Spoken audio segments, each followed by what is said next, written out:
Just look at all of these salad greens. Can you believe it? Before I jump in here and start harvesting, I want to show you how I created this. I love to upcycle. I love to take something that you would normally throw away and get creative with it. So I save everything, like old wheelbarrows. And I have a friend who's a masonry contractor, and I called and I said, look, you got any old wheelbarrows where the wheels have come off, or maybe the handles don't work anymore, or they have holes in the bottom? Well, I got 3 of them, and this is what I did. I created 3 little gardens by lining up these wheelbarrows and filling them with a good rich soil and making sure that the bottom of the wheelbarrow had some holes in it because you need good drainage. I planted these with spring salad greens. I've got 3 types of lettuce growing in here: butter crunch, red sale, and this beautiful deep burgundy colored red oak leaf lettuce. I also have kale, arugula, as well as a few herbs like flat leaf Italian parsley. Oh, and I can't forget about this gorgeous spinach. Now, once this is finished, the spring crop, I can come back in and I can plant tomatoes and peppers. You don't have a lot of room? Give this a try. Just consider it food for thought. For the Garden Home, I'm Alan Smith. You know, there are a lot of creative ways to grow things. And one creative way is to reuse something that, well, you might otherwise discard. Now, I'm just going to show you an example of this. You can take a grill and you can make a little micro planter out of it. This one is a new grill, but I want to use this new grill to illustrate a point, because when you get ready to change out a grill, don't throw it away because you can turn it into a planter. Now, what's great about a grill like this is that you have these holes in the bottom. This is for air to come in to keep your coals hot.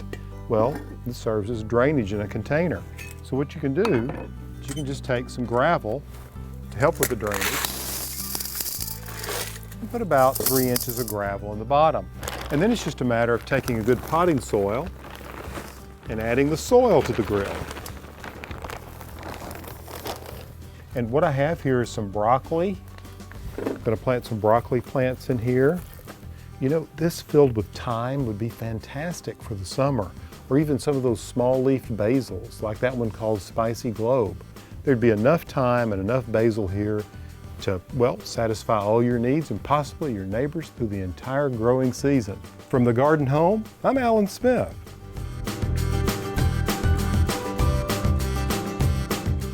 Hey, I'm just feeding these containers. I just planted them. They look pretty good, don't they?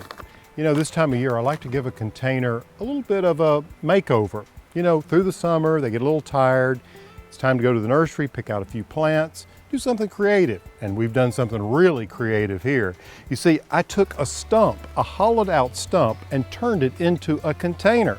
Well, it's not my idea. It happens in nature all the time. I just took inspiration from her. So what I did is I have this container which is hollowed out. It was a hollowed out tree. It was cut off at about 18 inches. A piece of plywood was applied to the bottom to hold the soil. Now, there's no reason to drill holes in the bottom of this board because the water will drain from around the edges. The next step was just to simply fill it with a good quality grade potting soil, one designed for container gardening. Next came the plants, which really for me is the most fun part. I used some grasses here at the back. In the middle, I found some solidago or goldenrod. A lot of people think goldenrod causes hay fever. It really doesn't. It's a beautiful fall plant. And then I filled in here with some fillers and a few things to spill over the edge in the way of the scaevola and the verbena. So I've got a thriller, a filler, and a spiller. You can remember that. From the Garden Home, I'm Alan Smith.